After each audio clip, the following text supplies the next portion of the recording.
पुढील कार्यक्रम प्रसारित करणारे आहेत जॉयस्मेर मिनिस्ट्रीचे मित्र आणि भागीदार. एक सांगू, आपल्या पुष्कळशा समस्या, खरंच सांगते, आपल्या कित्येक समस्यांचं निवारण होईल जर आपण शांत झोप घेतली, आपण आराम केला, जर आपण हसण्यासाठी अधिक काही केलं आणि आपण हसलो तर, कारण त्याची गरज आहे.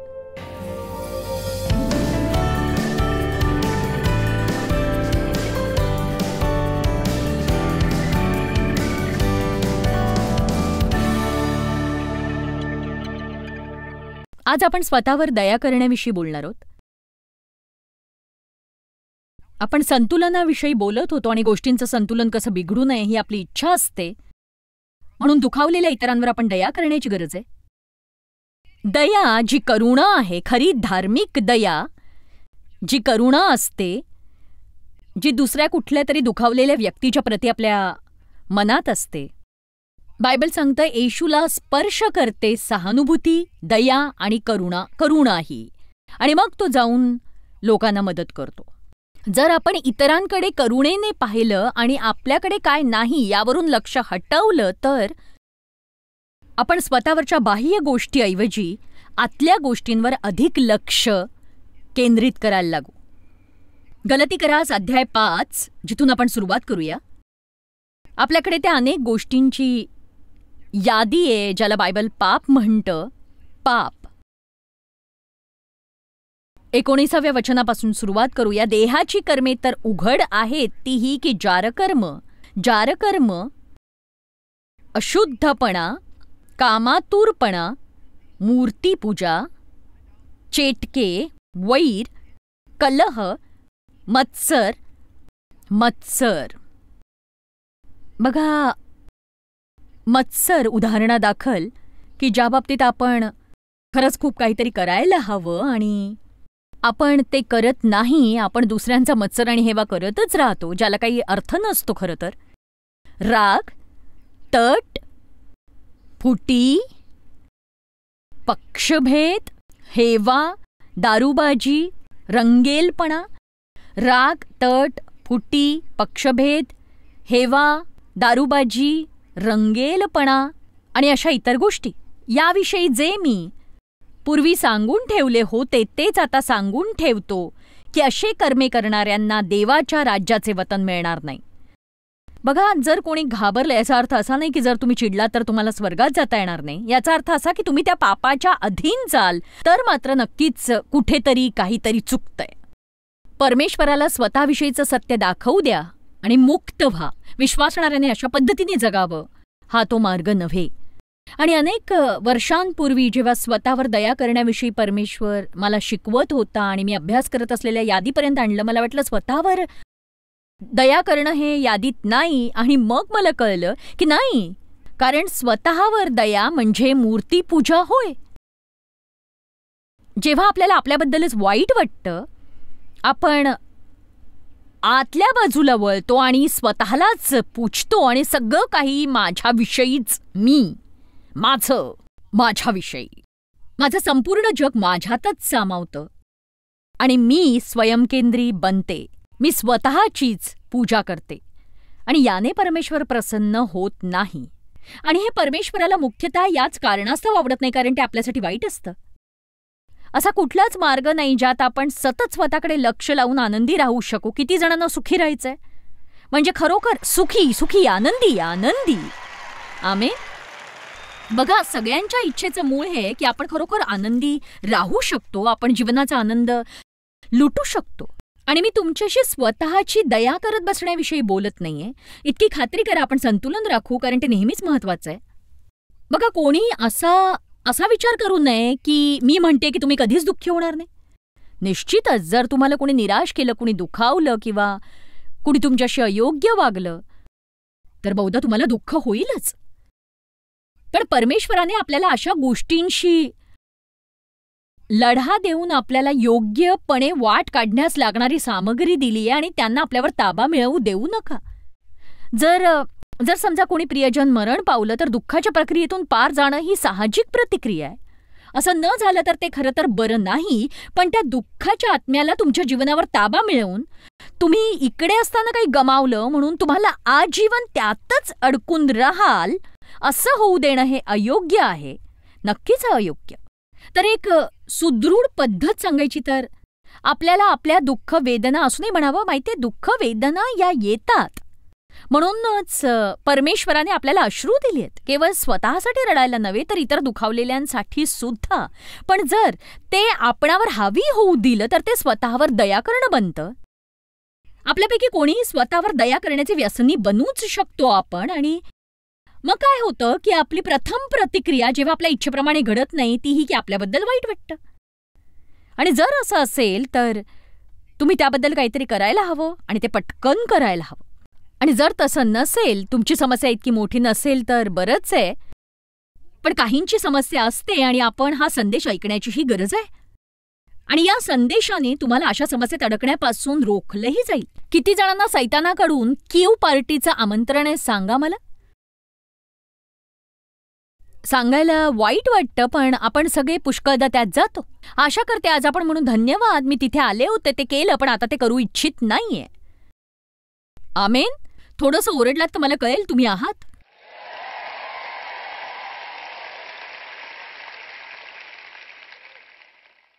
बघा, स्वतःवर दया करण्याच्या काही समस्या आहेत. जेव्हा लोक आत वळून स्वतःचीच पूजा करतात, त्यांचे सगळे विचार स्वतःवरच केंद्रित असतात. त्यांचं संपूर्ण जग ते स्वतः बनतात. परमेश्वराने आपल्याला बाहेर पोहोचण्यास पाचारण केलंय, आत नाही. स्वतःवरच दया करणाऱ्या लोकांचं लक्ष केवळ स्वतःवर, त्यांच्या समस्येवर, दुर्भाग्यावर केंद्रित असतं. त्यांना काय करता येतं आणि इतरांसाठी काय करता येईल हे त्यांना कधीही दिसत नाही. आणि बघा, तुम्हाला असाही विचार करावासा वाटेल, सुखी राहण्याचा एकच मार्ग म्हणजे स्वतःवरून लक्ष काढून इतरांसाठी आशीर्वादित होणं. म्हणजे अगदी जसं मला खरंच नवल वाटतं की जर तुम्ही तुमचं आयुष्य स्वतःला आनंदी ठेवण्यात घालवलं तर तुम्ही कधीच सुखी होणार नाही. पण जर तुम्ही स्वतःला परमेश्वराच्या सुपूर्त केलं, त्याच्यावर भरवसा ठेवला की तो तुमची काळजी घेईल, तुमच्या गरजा भागवेल, की मग तुम्हाला बराच वेळ घालवावा लागेल इतरांसाठी आशीर्वादित होण्यासाठी, त्यांना प्रोत्साहन देण्यासाठी, त्यांना मदत करणं, त्यांना दान देणं, मग ते कुठल्याही प्रकारे असो, कुठल्याही प्रकारे सेवा करणं. पण मग तुम्ही अधिक खुल्या मनाचे असाल, तुम्ही जगत असलेल्या प्रत्येक दिवशी तुम्ही अधिकाधिक सुखी व्हाल. यापेक्षा अधिक सुखी मी कधीच नसते जेव्हा मी ते करत असते जे मी आत्ता करते. मी सर्वाधिक सुखी असते, याहूनही समाधानी कधीच नसते, तृप्त कधीच नसते जेव्हा मी ते करते जे मी आत्ता करतेय. खरंच. पण मी कष्टही करते. पण मला माहिती आहे की मी लोकांना मदत करते. आणि जेव्हा तुम्ही लोकांना मदत करत असता तेव्हा परमेश्वर तुम्हाला तो आनंद देतो जो केवळ तोच देऊ शकतो. माझ्या आयुष्यात माझ्यासाठी काहीतरी फार अद्भुत आहे आणि या समजुतीपर्यंत पोहोचायला मी काही काळ प्रार्थना केली. तुम्हाला अशी अडचण होती का की काहीही केलं तरी तुम्ही स्वतःला मदत करू शकत नव्हतं? आता असं का की तुम्हाला अडचण असतानाही तुम्ही स्वतःला मदत करू शकत नाही, पण परमेश्वर तुम्हाला इतर कुणाला तरी मदत करण्यास अभिषिक्त करत असतो. पण जर तू मला इतर कुणाला मदत करू देतोस तर मग मलाच माझी मदत का करू देत नाहीस? कारण देवाची इच्छा नाही की मी स्वतः मदत करावी. देवाची इच्छा आहे की मी तुमची मदत करावी आणि मग मी तुमच्यात पेरणी करते आणि मग देव ते बीज घेऊन त्याचं पीक माझ्या जीवनात कुणाच्या तरी रूपाने आणतो, जो माझी सेवा करतो. आणि म्हणून मी तुमची सेवा करते, देव कुणाला तरी स्पर्श करतो आणि ते माझी सेवा करतात. आणि अशा प्रकारे परमेश्वर प्रत्येकाचा वापर करतो आणि आपल्या सगळ्यांना आनंद लाभतो.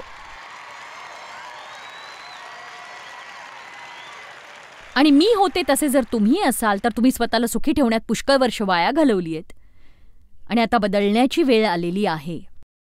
एक सांगू, आपण इतके घाबरतो की आपण जर मी स्वतःची काळजी घेतली नाही तर कोणीच माझी काळजी घेणार नाही. पण देव घेईल ना, देव घेईल. या पृथ्वीवरचा माणूस घेणार नाही, परमेश्वर घेईल. आणि तुम्हाला एक सांगू, जेव्हा आपण मनापासून देवाची सेवा करतो तो आपल्यासाठी आशीर्वादित ठरण्यासाठी कुणाच्या तरी द्वारे कार्य करतो. त्याला जगभर शोधावं लागलं तरी परवा नाही. जेव्हा लोक स्वदयेने भरलेले असतात, स्वतःवरच लक्ष केंद्रित करतात, केवळ जे त्यांच्याकडे नाही त्याकडेच बघतात, ते त्यांच्याकडे जे आहे तेही चुकवतात तेव्हा. आणि ही खरंच खूप मोठी खेदाची बाब आहे. एक सांगू, मी जे करते त्यासाठी मी खूप कष्ट करते. मी ते खूप काळ करत आले, खूप काळापासून. आणि खरं सांगायचं तर जरी मला ते आवडत असलं तरी असा काळ असतो की मला ते करायचा कंटाळा येतो. आणि त्याकरता ताबडतोब उपाय काय सांगू की तो हा की नुसतं स्वस्थ बसून देवाने मला दिलेल्या हजारोंच्या संख्येने असलेल्या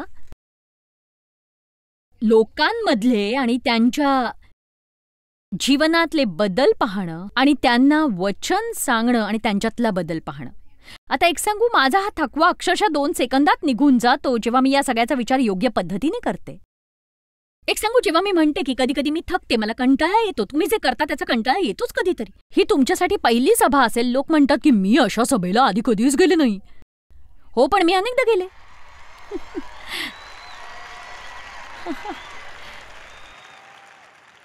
आणि ही चांगली गोष्ट आहे. बघा, तुम्ही सुद्धा जेव्हा तुम्ही तुमच्या कामामुळे थकता, किती जणांना तुमच्या कामाचा कंटाळा येतो.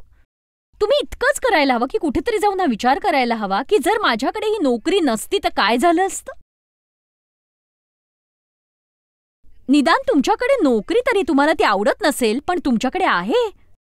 तुम्ही जर माझ्यासोबत असताना मॅडागास्कारमध्ये 2 महिन्यांपूर्वी आफ्रिकेत जिथे 50,000 मुलं रस्त्यावर राहतात आणि तुम्ही त्या आईची मुलाखत घेतली असतीत ना, जी आपल्या 6 मुलांसोबत रस्त्यावर राहते आणि रस्त्यावर झोपण्याची तयारी जर तुम्ही बघितली असती ना, मग तिला सकाळी उठून तिचं ते रस्ता झाडण्याचं काम जर पाहिलं असतं तुम्ही आणि तिच्या छोट्या मुलांना मोठ्या मुलांच्या हवाले करून पुरेसा पैसा मिळेपर्यंत, परतेपर्यंत, पुन्हा कुठेतरी झोपण्याची सोय होईपर्यंत आणि त्या दिवसापुरतं जेवण मिळेल इतका पैसा मिळण्याची आशा करत, तर तुम्ही आपल्या नोकरीसाठी आभार मानाल.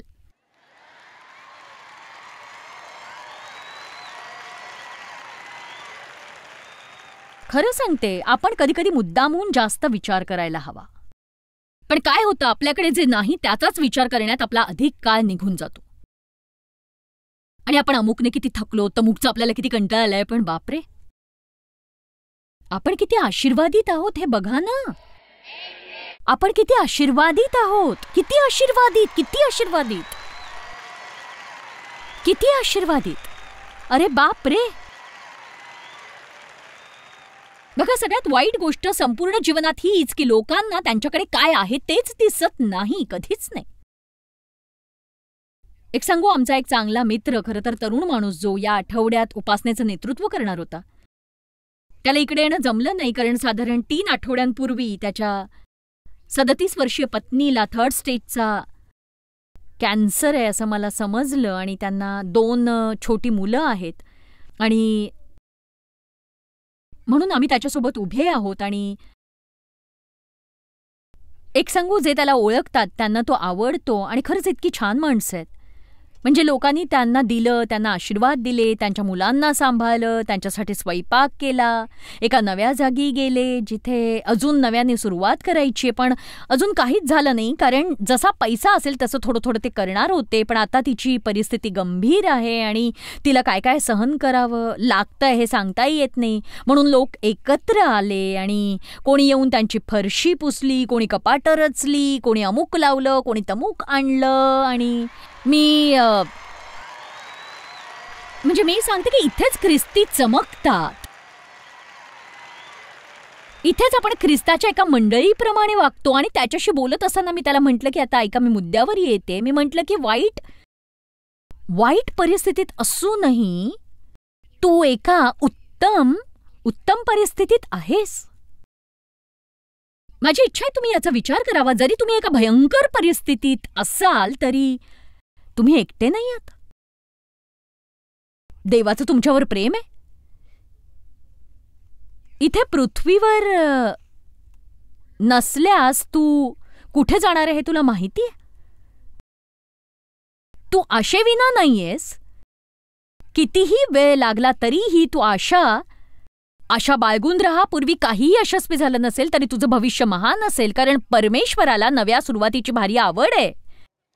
म्हणजे परमेश्वर हा नव्या गोष्टी करतच राहतो. मी कोणाच्या समस्येचं गांभीर्य नाही कमी करत, पण काय झालं असतं जर आपल्याला अडचणी असत्या आणि आपण ख्रिस्ताला ओळखत नसतो. म्हणूनच जरी आपल्या कल्पनेपेक्षाही भयंकर अडचणीत आपण असलो ना, तरीही आपण स्वतःशी संवाद साधू शकतो आणि आपण आठवण करून देऊ शकतो की अशा वाईट परिस्थितीत असूनही आपण एका उत्तम परिस्थितीत आहोतच. एक सांगू की मी माझ्या आयुष्याची कितीतरी वर्ष वाया वाया वाया वाया घालवली. मी भर देऊ इच्छिते, वाया घालवली या शब्दावर. स्वतःबद्दल वाईट वाटून घेण्यात माझे दिवस वाया घालवले मी. मला स्वतःबद्दल खूप वाईट वाटायचं कारण माझ्या वडिलांनी माझा लैंगिक छळ केला होता. मला माझ्यासाठी वाईट वाटायचं कारण माझ्या आईला ते माहीत होतं आणि तिने माझा बचाव नाही केला. म्हणून मी समोर आलेल्या पहिल्या व्यक्तीशी लग्न केलं आणि पुन्हा स्वतःबद्दल वाईट वाटून घेत राहिले कारण तो फसवत होता, तो काम करत नव्हता, विश्वासघाती होता, इतर बायकांसोबत जात होता. मग मी डेव्हशी लग्न केलं जो काम करायचा, विश्वासणारा होता, पण मग पुन्हा वाईट वाटायचं कारण तो गोल्फ खेळायचा आणि खेळ पाहत राहायचा.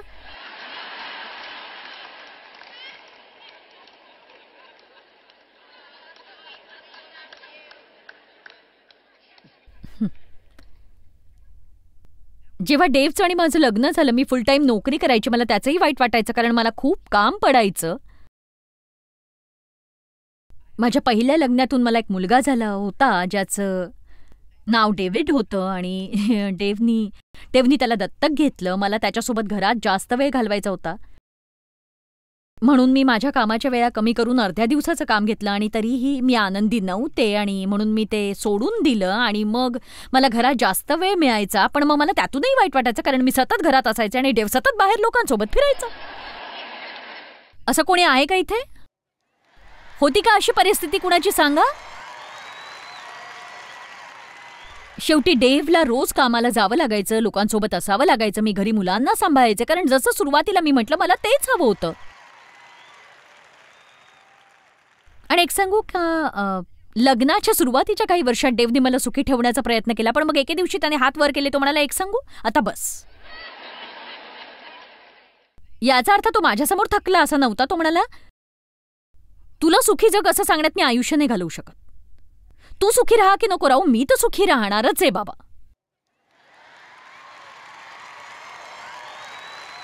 आणि खरं सांगायचं तर मी ज्या परिस्थितीत होते त्यात जर तुम्ही असता, म्हणजे ती तुम्हाला सांगण्याची खरं तर सर्वोत्तम गोष्ट होती. पण जेव्हा त्याने ते म्हटलं, मला त्याचा गळा घोटावासा वाटला, कारण मला वाटत होतं की त्याला माझ्याबद्दल वाईट वाटावं. आणि तो माझ्याकडे बघून म्हणायचा, मला नाही वाईट वाटणार तुझ्याबद्दल. तू पृथ्वीवरची सगळ्यात कुचकी व्यक्ती आहेस. तुला कुठल्याच भावना नाहीये, तुला काहीच वाटत नाही.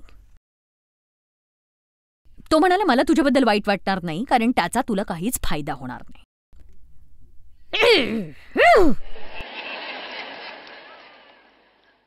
आणि मला हे म्हणताना तितकंसं आवडत नाही, पण तो बरोबर होता. त्याचा फायदा मला नसता झाला.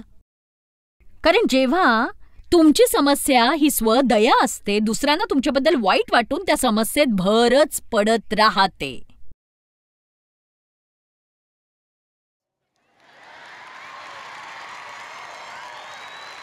मला माहिती आहे काहींना मी कुचकी वाटते, पण मी तशी नाहीये. एकदम पटकन आपण ते पाहणार नाही आहोत. एक मनुष्य होता जो 38 वर्षांचा पंगू होता, जो त्या तलावाच्या बाजूला वार्षिक चमत्काराची वाट बघत पडला होता. जेव्हा देवदूत येऊन ते पाणी हलवत असे आणि त्यानंतर जो पहिला त्यात जाऊ त्याचा कोणताही रोग बरा होई. मग येशू तिथे आला. तू अशा परिस्थितीत किती वर्ष आहेस? 38 वर्ष. तुम्हाला काय वाटतं येशू काय म्हणाला असेल? ओ वा वा वाव. तो म्हणाला की तुला खरंच बरं व्हायचंय का? तुला खरोखर बरं व्हावंसं वाटतंय का? विस्तारित बायबलमध्ये अगदी असंच लिहिलंय की तुला खरोखर बरं व्हायचंय का? मग तो म्हणाला, पण प्रत्येक वेळी मी तयार जायचा प्रयत्न केला की दुसरंच कुणीतरी माझ्या पुढे जातं. तुम्हाला ऐकू नाही आलं का? माझ्या मदतीसाठी कोणीच येत नाही, मला मदत करायला कोणीच नाही. आणि तुम्हाला वाटतं का येशू गुडघे टेकून म्हणाला असेल ओ? तो म्हणाला, ओठ. आणि बायबलमध्ये एक मोठं उद्गारवाचक चिन्ह आहे, उठ. तर मी जे आज सांगते त्याचा अर्थ तोच आहे. मी म्हणते उठण्याची वेळ आली आहे.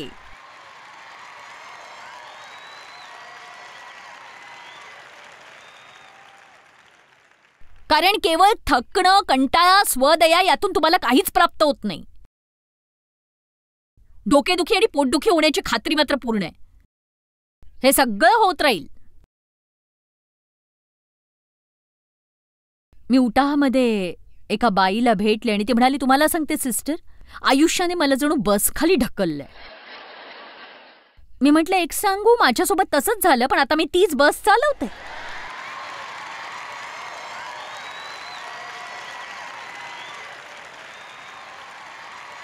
तुम्ही बस खाली पडून राहू शकता. तुम्ही पुढची 38 वर्ष तळ्याच्या बाजूला पडून राहू शकता. तुम्ही म्हणू शकता, बघा माझ्यासोबत आत्तापर्यंत काय झालं त्यातली पुष्कळशी चूक माझी नव्हती, बहुधा थोडीफार चूक माझी असेल, पण मी पुन्हा उलटी जगणार नाही. माझं एक भविष्य आहे. आता माझी उठण्याची वेळ आली आहे. स्वतःवरून लक्ष काढून देवाच्या कामावर लक्ष केंद्रित करेन.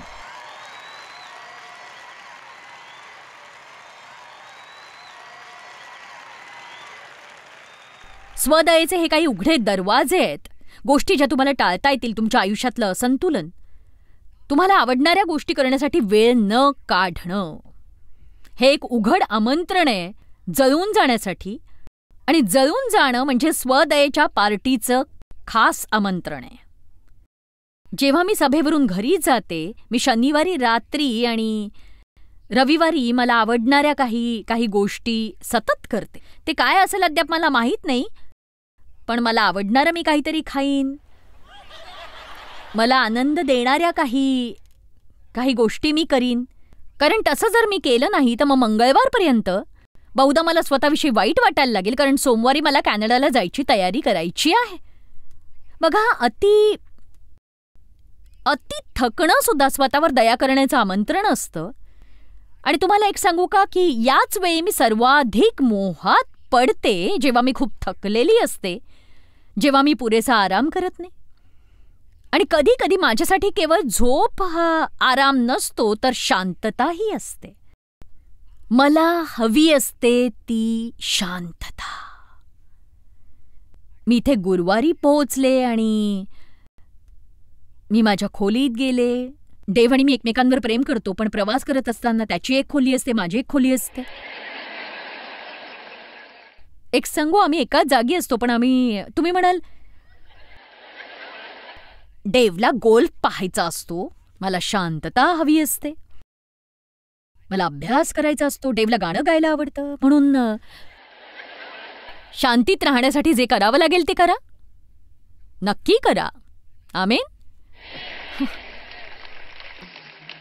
पण घरात एकत्र राहा. अगदी तुम्ही विचारात पडला असाल नाही तर. तुम्हाला आमच्या झोपण्याच्या सवयीबद्दल सांगते. आम्ही एका घरात एकत्र राहतो. माझा इतका गोंधळ असतो, मी सांगते. ओ, ते इतकं सुंदर असतं. मी माझ्या जर्नलमध्ये सुद्धा लिहिलं, माझ्याकडे शांततेचे 2 तास असतात. असं वाटतं जणू सगळे बिखरलेले तुकडे एकत्र येतात आणि तुमच्या जीवनात ती शांतीची वेळ शोधा, जिथे आवाज नाहीये, लोक नाहीयेत, टेलिफोन नाहीये, रेडिओ नाहीये आणि टेलिव्हिजन सुद्धा नाहीये.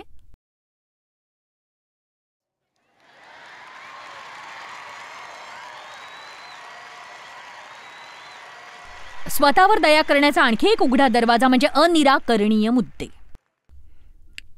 राग, भांडण, अपमान, वेदना. आणखी एक म्हणजे अयोग्य साधनांकडे आपल्या गरजा भागण्याची अपेक्षा करणं. आणि हा खरा उघडा दरवाजा आहे मोठ्या निराशेसाठी. आणि जर तुमच्यात भरपूर निराशेचा साठा असेल आणि जर तुम्ही दक्षता बाळगली नाही तर स्वतःवर दया कराल. जॉयस मेयर मिनिस्ट्रीज करता तुम्ही खूप मौल्यवान आहात. आम्हाला तुमचं कौतुक आहे आणि जगभरामध्ये हे सेवा कार्य शक्य करण्याकरता आम्ही आमच्या मित्रांचे आणि पार्टनर्सचे आभारी आहोत. आम्ही एकत्रितपणे भुकेल्यांना खाऊ घालतो, गरिबांना वस्त्र देतो आणि राष्ट्रांना सुवार्ता सांगतो. तुमच्या प्रार्थनेच्या विनंती करता आमच्याविषयी आणखी माहिती मिळवा. जॉयसच्या कॉन्फरन्सच्या तारखा पहा आणि ख्रिस्ताची प्रीती जगभरामध्ये पसरवण्याकरता आमचे सहभागी व्हा.